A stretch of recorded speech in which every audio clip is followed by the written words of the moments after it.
What's up, guys? Welcome to Poor Man Mods. Over the past almost decade now of doing Poor Man Mod videos, we've done a lot of modifications over the years. Some really good, some okay, and some were pretty bad. And today I'm going to go over 10 modifications that I regret doing. Now, some may or may not have actually been in some of our videos, but I'm going to go over 10 modifications that I regret doing. I do actually plan on doing a follow-up video of this of 10 mods that I really enjoyed doing, or my 10 favorite mods. Now, when I say these are 10 modifications that I regret doing, it does not mean that you shouldn't do it. I just regret it from the vehicles that I have performed the work on and from my experiences. Now, some of these I could have executed differently, and that may have changed my opinion, and I'll go over that. So let's get started with number 1. All right, first modification on my list is doing solid engine mounts on my 2006 Nissan Sentra that I turbocharged. A couple of them were on video, and some of them were not. Basically, on that car, I did solid engine mounts in conjunction with deleting the balance shaft in the bottom of the engine, which just made the car vibrate like crazy. You couldn't use the rearview mirror, you could barely use the side mirrors, and since it was a cheap economy car, everything in the car just rattled and buzzed, and it made it really annoying. It was better for wheel hop, but it made the car not as practical as a daily driver and quite annoying. You couldn't really enjoy the audio as well because everything just buzzed. So I just regret doing all those solid engine mounts. If I had that car again, I would not do all solid mounts because I would not want it vibrating that bad. But that is not for every car. In my Supra, I have solid engine mounts, and since it's a straight 6, it's balanced, it doesn't vibrate at all. So I only regret doing that in my Sentra because it turned the car into a maraca and just buzzed like crazy. I did do a video on replacing one of the mounts with a polyurethane mount, and another video filling one of the mounts with urethane. So I did 2 of the 3 mounts on camera. The other mount I did not do on camera. Number 2 is gauge cluster LED bulbs. Now, your experience may be different from mine, but I did LEDs in the gauge cluster of my Sentra, of my IS300, and also in my Supra. And really, I regret doing it in all my cars. For whatever reason, you know, the color was great when I changed to LED bulbs, but I don't know what the exact problem is. Maybe it's the design of the gauge cluster bulbs because they're so small, or I'm sure it's a quality issue. You know, they're all made in China. I tried cheap and expensive bulbs, and it seemed like for me they are very unreliable. They tend to burn out very quickly. They just seem to be unreliable, and then when one goes out or more, the gauge cluster just looks stupid. And you know, in the Supra, I think this is where my biggest regret is with the Supra, since it has a cable-driven speedometer and odometer. It has a cable going to the back of the gauge cluster, and there's a little tiny needle that has to go into the gauge cluster. And the first time that I took the gauge cluster out to do the LED bulbs in the Supra, that cable broke, and it cost me almost like $200 to get another one. Now, I do hate most of the time the factory color, like the factory orange in this car and the Sentra and the Supra. Those were very ugly colors, but there wasn't a problem with any of them. Every time I've switched to LEDs, they burn out, they're unreliable, and it just causes more work. And with the Supra, in that case, it cost me a lot of money. So number 3 is with my Subaru Legacy GT that I had, and that was deleting the TGVs, or the tumble generating valves, or whatever they're called. So with that car, long story short, I had the engine out to do the clutch and head gaskets and this and that, and put it back together, and one of the factory TGVs were seized. And at the time, I had the option to either spend a couple $100 and replace the seized TGV. Tried fixing it and couldn't loosen it up, so my option was to buy a factory one and get it working again, or delete it, and then I would have to tune the car. So me being a gearhead and, you know, wanting to go faster, I chose to delete the TGVs, which was a couple $100 for the delete kit, I think. But then I had to buy an access port, $650. Then I had to get a tune for it. So it cost me pretty much $1,000 to delete the TGVs on that Legacy GT, and it really netted me like no gain. The reason I regret it, I just spent so much money on practically nothing, where I could have spent maybe $200 on a replacement TGV, where I spent $1,000 basically to delete it. So I regret it. All right, now we're on to the IS300. Part of me regrets this mod, but the other part of me loves it so much. If you have an IS300, or if you Google IS300, chances are you'll find a picture of an IS300 with the eBay front lip on it, and I did 2 of them on this car, and basically I regret doing it. I absolutely loved the way the car looked with the lip on, but it has caused me nothing but problems. So the first lip that I did, the paint chipped off. It was very unreliable, the paint was, and that was my fault. I did not know much about bodywork back then. I didn't know about adhesion promoter and this and that, so the paint kept chipping and flaking off, and it just looked bad. It looked amazing when it was freshly painted, but then I was at Ocean City, and someone, when I wasn't in the car, this car was in a parking lot, someone ran the car over, which broke the front bumper, the fender, and the headlight, and I had to replace the bumper and lip. So maybe a year or so go by, I buy another bumper and another lip, put it on, and because this is my daily driver in the winter, it basically just turned into a snowplow. The paint chipped off again, and it just looked like crap because it's just plowing through snow and rocks and salt. And then one day, when I was leaving work, when I still worked at TJ Bologna Darts, I was at the gas station filling up, and I noticed it was gone. The lip just wasn't on the bumper anymore, and I don't know if someone stole it or if it flew off and I was just asleep. I don't know what happened, but the lip was gone, and it took some of the bumper with it. So the bumper that's currently on the car. So even if I wanted a new lip where it mounted to the bumper, I can't put it back on because it broke the bumper. So I'd have to get another bumper to put the lip on. So basically, even though this lip was cheap and looked really good, it has caused me nothing but problems and headache and cost a ton of money. So therefore, I regret doing it on this car, but when it's done right and you're not daily driving it through the snow, it looks awesome. All right, this next one, I think a lot of you are going to agree with if you've done it, but number 5 is plastadipping the Supra. So when I did it, it did look pretty cool at the time. If I would have done it better, I think I may not have regretted doing it. It was a pretty popular video and it did help out the channel, so I don't regret that part, but what I regret is I didn't do enough plastidip on it. I think I did like 16 cans, I think that's about it. 16 cans on the whole car, and it basically wasn't thick enough. And it looked like crap in some parts, and it just didn't have a good texture because I did it in the cold, and it wasn't thick enough. So various reasons why it wasn't a pristine plastidip job. From far away, the matte black looked really good, but I don't know, after maybe a year, I decided to peel it off, and that's where the problems really came to light, is because we didn't put enough on, and it made it almost impossible to peel it off. And basically to this day, there's still remnants of plastidip on the car, and where I ran into a lot of it and where it really kicked my butt and was frustrating is, if you've been following the channel, the five of you that still watch my regular uploads, I've basically repainted the whole car, and every body panel that I've done, I've had to take this chemical and basically melt the plastidip off and wipe it off because I couldn't peel. It's not thick enough, and it's just been a headache, a 8-year long headache, and for that I regret it. If I would have done it properly and it was easier to peel, I probably wouldn't regret it, because plastidip can look good if you do it the right way. If you want to change the color of your car, there's nothing wrong with doing it the right way. I plastidip grills all the time and other little things, but just doing that whole car and doing it improperly, I totally regret. Wish I would have done double the amount of cans. All right, number 6, we are on the Supra again, and I've gotten so many questions over the years about tuning options with the Supra, and I have to say, at first I didn't, but now I regret doing the Greddy eManage Ultimate piggyback ECU thing in the Supra.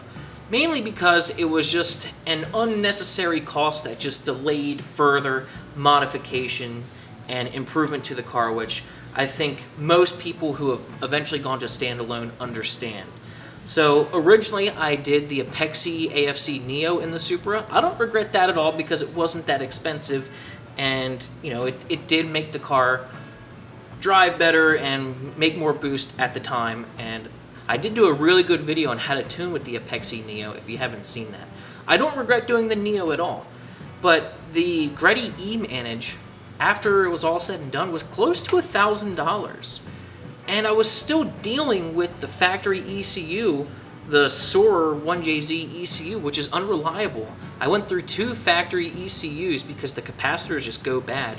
So I spent $1,000 approximately on the Freddy E-Manage, which took up a lot of room. It had a wiring harness, and it was nowhere near as powerful as a standalone ECU. It was kind of just like a piggyback SAFC tuner thing on crack. Just a little bit more extreme, but still not that great. And so you added the complexity and the bulkiness of the Freddy E-Manage with the harness, and you still had your factory unreliable ECU, which failed on me twice. So if I could go back and change things, I would have, you know, it's hindsight's always 20/20, but if I could go back, I would have just saved up a little bit more money and done the Haltech ECU sooner. Because really, all that did, me spending that $1,000 on that Freddy E-Manage, just, you know, took money out of my pocket and delayed things. And another issue with the E-Manage is nobody around here wanted to tune with it because they weren't experienced with it. So even if you get a good deal on it, your tuner might not be able to help you, so then you're stuck doing the tuning yourself, and it still probably won't turn out that good. If you can, get a standalone. Don't waste your money on anything else. Okay, number 7 is something that I did not do on the channel.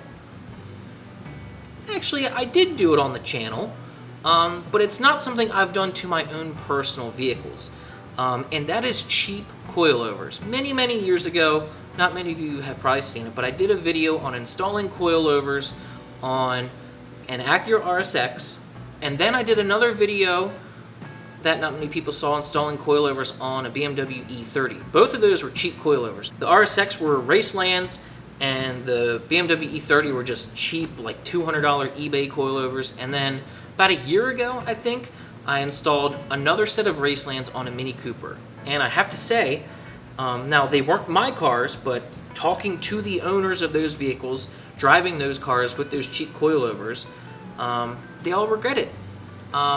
They don't drive that good, or they're incredibly unreliable. The ones that I did on that BMW E30 broke within like a week. I forget what actually broke about it, but they did break, and the car was undrivable after like a week. When I did the Mini Cooper, we put the Racelands on. My friend hated the way that it drove. You know, made it super stiff, and I guess, you know, good for a race car, but it was a daily driver and rode like crap. So we took it off and did a good set of shocks and springs, and that's what I've done on all of my cars. I have known not to do cheap coilovers on my cars. Maybe one day if I can afford a nice set, maybe I would do it, but I still don't see me getting the benefit out of a $2,000 set of coilovers, because you have to know how to adjust to get the most out of it, and if you're just doing it for ride height, to me that much money is not worth it. That's why on all my cars, the Supra, the IS300, my Sentra, my Legacy, every car that I've owned that I've modified the suspension on, I've just done good shocks and springs or nothing at all, because I know to stay away from those cheap coilovers. Many people have tried, and many people have had horrible luck with them. A few will say that it was a good purchase, and I think they just don't want to say that they regret that purchase. So I regret for my friends installing those cheap coilovers. I think in most cases I warned them not to do it, and you know, guys are gonna do what they want, so they did it anyway. But yes, tip of advice: don't do cheap coilovers. I guess if you're just looking to slam your car to the ground and you don't care about how it rides, maybe that's for you. But if it's a daily driver, or if you're even trying to track the car, don't cheap out on them.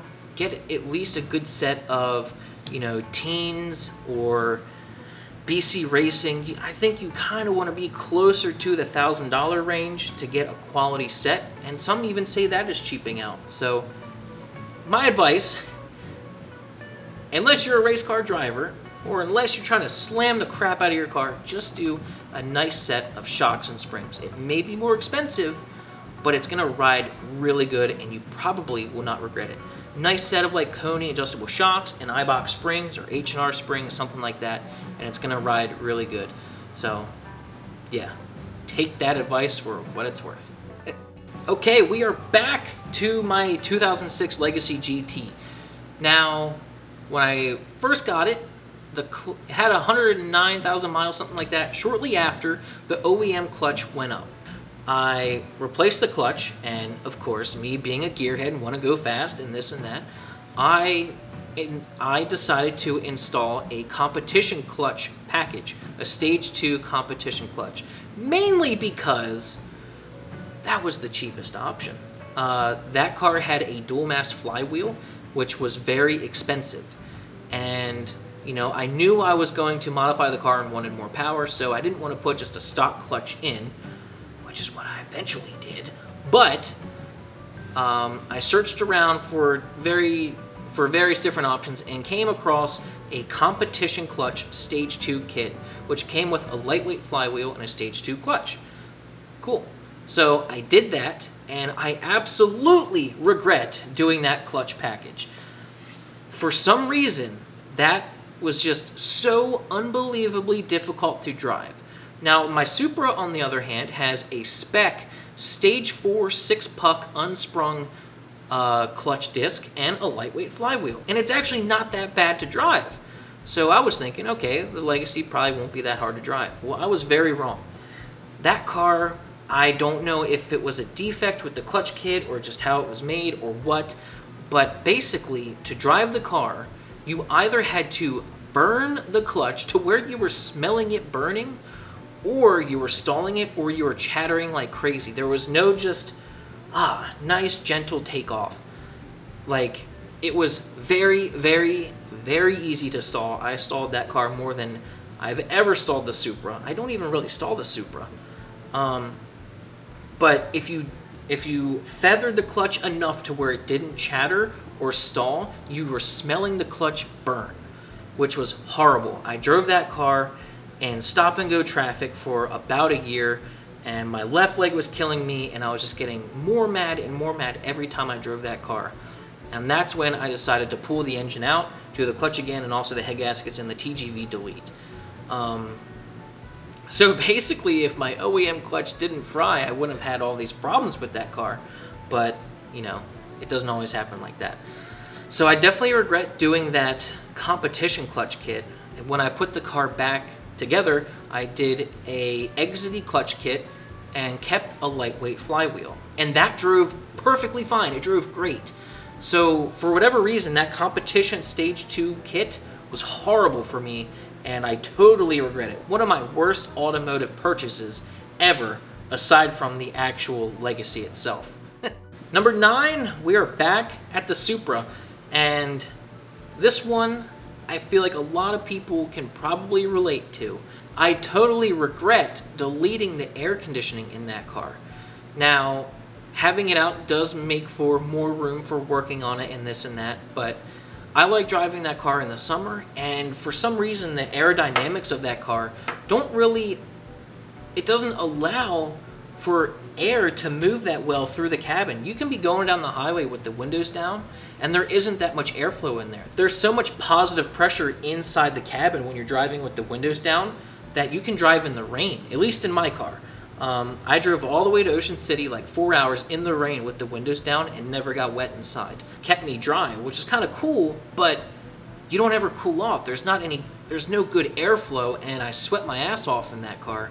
I don't think I'm going to go out and spend like $1,000, $2,000 and get the air conditioning fixed, but if I could snap my fingers and have it instantly back in the car, I would totally put it back in the car. But, you know, so yeah, I do regret deleting it. Definitely wish I had it. All right, number 10, and we are back at the IS300. A couple years ago, some of you might remember, I tried doing like a fuel economy series with this car, like the Pursuit of Fuel Economy, or MPGs. I was trying to do little mods here and there to try to improve the fuel economy. I think the lip was actually part of that. But the one video that I did that was a little bit more popular was the E3 spark plug video. For whatever reason, a lot of people in that video I did about the E3 spark plugs don't believe me about my negative experience. But when I put the E3 spark plugs that were rated for this car in this car, it ran like crap. It got worse fuel economy, it definitely had less power, and it eventually, after like only a few thousand miles, developed a misfire. I had to check engine light code for multiple misfires, and it was the spark plug. So I ripped them out and of course put nice NGKs back in and restored the performance and power and fuel economy to the car. So they really made this thing run like crap. And you know, E3s in my opinion are definitely just a gimmick, and I do not recommend them. There's a reason why no manufacturer comes with E3 spark plugs. If they improved fuel economy and reduced emissions like their claim, every manufacturer would be running them, but they don't. So in my opinion, stick with the OEM plug for your vehicle or go to NGKs. Can't go wrong with NGKs. That's all I run in my cars, but I also have Toyotas. So those are the 10 modifications that I regret doing. What about you guys? Do you have any modifications that you regret? I'm sure that you do. If you do, please leave them in the comments below. I'd love to see what you guys regret doing. I'm sure it's going to be pretty funny. I do plan on doing a follow-up video to this on 10 modifications that I loved, or like my favorites or something like that. So keep an eye out for that. And yeah, hope you guys enjoyed this video. Hope maybe you learned something, and hopefully my advice can help some people out. So yeah, see you guys next time. Thanks.